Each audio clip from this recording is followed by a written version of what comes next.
खुलुमबाय लोगोफोर, बड' इनफ' पइन्ट चेनेलाव नोंथांमोनखौ गोजोन फुंबिलिनि बयनिसिमबो गाहाम हामलायथि बावहरग्रोनाय जाबाय। आं दिनै नोंथांमोननि सिगाङाव राशि बायदियै सानसेनि फानजामुथिखौ फरायथिनो लादों। आसा खालामो नोंथांमोना भिडिअखौ नायना मोजां मोनगोन। दिनै 4 जुन 2026 मायथाइ एबा 20 जेठ दान 1433 मायथाइ बृहस्पतिबार। गिबियावनो दङ मेष राशि। दिनैनि साना नोंथांनि साहस आरो समाजारि बेंखनखौ बांहोनाय सान जागोन।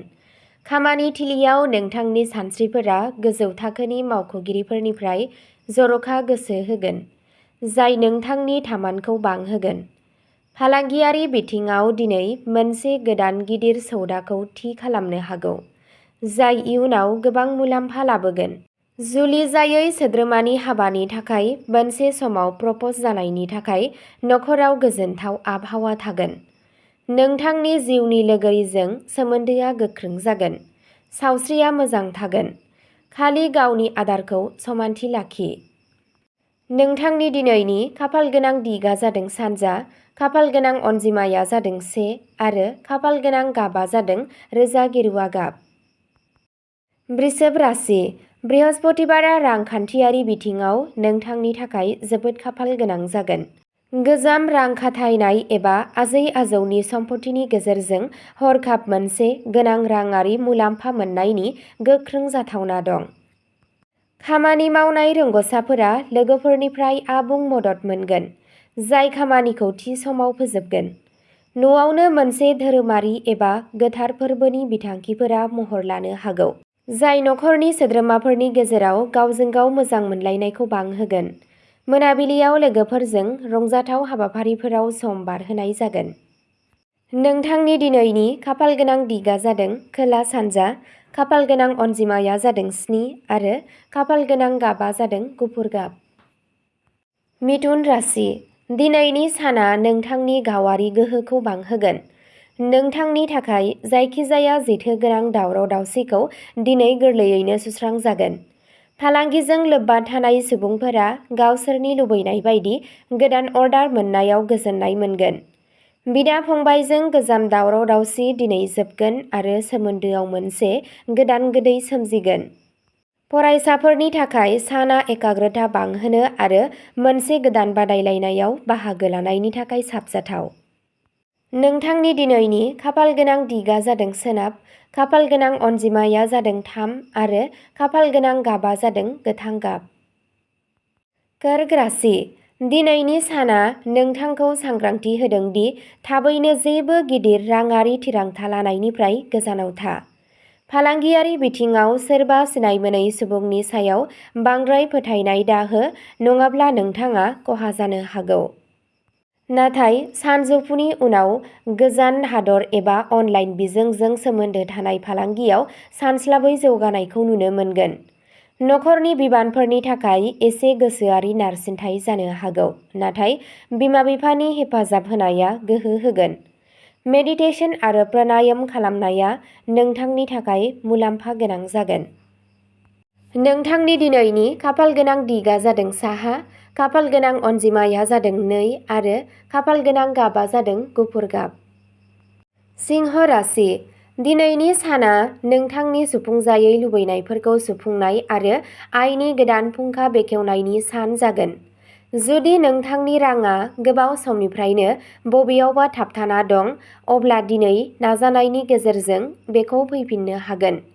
समाजारि आरो राजखान्थियारि खामानिफोराव नांथाबना थानाय सुबुंफोरा मोनसे गेदेर बिबान एबा मासि मोननो हागौ, जाय नोंथांनि अनसायजानायखौ बांहोगोन। सोलोंथाय एबा केरियारनि बेलायाव गथ'फोरनि फारसेनिफ्राय मोजां खौरां मोनगोन। मोजां मोनलायनायनि सोमोन्दोआव गावजों-गाव फोथायनाय आरो गोख्रों जानाया बांगोन। नोंथांनि दिनैनि खाफालगोनां दिगा जादों सा-सानजा, खाफालगोनां अनजिमाया जादों 9 आरो खाफालगोनां गाबआ जादों जोंथि गोजा गाब। कन्या राशि।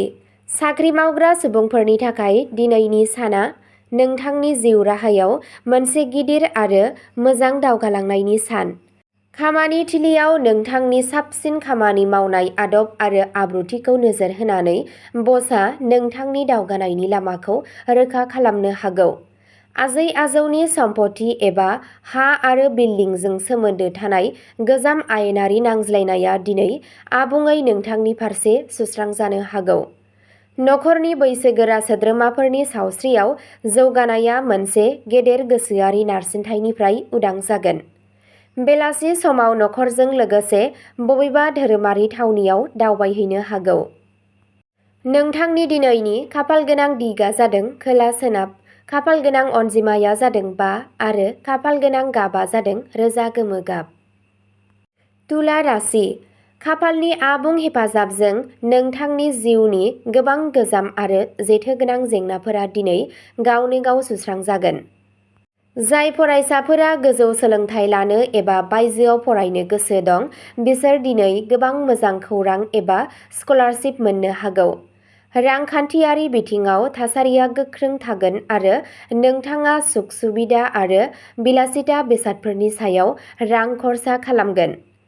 नोंथांनि जिउनि लोगोरिजों सानस्रियारि फारागथिया आबुङै जोबगोन। सावस्रिया मोजां जागोन आरो नोंथांनि गोसोआ गोसो गुदुं थागोन। नोंथांनि दिनैनि खाफालगोनां दिगआ जादों साहा, खाफालगोनां अनजिमाया जादों 6 आरो खाफालगोनां गाबआ जादों रेजें गलाब गाब। वृश्चिक राशि, दिनै नोंथाङा गावनि खामानि थिलियाव जोबोद सांग्रां जानांगोन आरो गावनि इयुननि सानथांखिफोरखौ आबुङै गुबुंले लाखिनांगोन। नोंथांनि बेरेखा एबा थाखोमानाय सुथुरफोरा नोंथांनि खामानियाव हेंथा सोमजिहोनो नाजानो हागौ, नाथाय नोंथांनि गियाननि थाखाय बिसोरो फेलें जागोन। दिनै लाइफां बिगियान, ज्योतिष बिगियान एबा बिजिरसं हाबाजों सोमोन्दो थानाय सुबुंफोरनि थाखाय मख'जाथाव जाफुंसारनाय लाबोनो हागौ। राङारि लेनदेनाव सांग्रां जा आरो गारि सालायनाय समाव गोख्रैथिनि सायाव नोजोर लाखि। विष्णु इसोरनि फुजाया मुलाम्फा जागोन। नोंथांनि दिनैनि खाफालगोनां दिगआ जादों खोला, खाफालगोनां अनजिमाया जादों 8 आरो खाफालगोनां गाबआ जादों रोजा मै गाब। धनु राशि, बे बृहस्पतिबारआ नोंथांनि जुलियारि जिउ, फालांगियारि बाहागोदारि आरो गोदान फालांगियारि रादाय खानायनि थाखाय जोबोद मोजां जागोन। जुदि नोंथाङा बाहागोदारियाव मोनसे गोदान फालांगि जागायनो सानदों, अब्ला दिनैनि साना बयनिख्रुइबो साबसिन सान। नोंथाङा समाजाव गोजौ थाखोनि आरो गोहोम गोनां सुबुंफोरजों गोदान सोमोन्दो गायसनगोन, जाय इयुनाव नोंथांनि जिउ राहाखौ मोनसे गोदान दिथा होगोन। नोंथांनि जिउनि लोगोरिजों जयै लानाय जायखिजाया राङारि थिरांथाया उनाव जोबोद मुलाम्फा गोनां जागोन। सावस्रिया मोजां थागोन। नोंथांनि दिनैनि खाफालगोनां दिगआ जादों सा-सोनाब, खाफालगोनां अनजिमाया जादों 11 आरो खाफालगोनां गाबआ जादों हालदै गोमो गाब। मकर राशि, नोंथांनि खस्थ'नि आबुं फिथाइखौ मोनफिननो आरो गोजाम दाहारनि बजाखौ बाङाइ खालामनो दिनैनि साना बयनिख्रुइबो साबसिन सान। नोंथांनि फारसे थिरांथा लानाय थिरांथाया गोजाम बिजिरसालि एबा सम्पथिजों सोमोन्दो थानाय केसआव फैनो हागौ होनना गोख्रों इसारा दं। खामानि मावग्रा रोंग'साफोरनि सम थि खालामनाय आरो बावसोमनायखौ खामानि थिलियाव बाख्नायनाय जागोन, जाय नोंथांनि गोहोमखौ बांहोगोन। राङारि रां थिसननायनि सोमोन्दै दिनैनो सोरबा रोंग'थि गोनां सुबुंजों सुबुरुन लाथार। हाखु-दाखु थिरांथा लानो नाङा।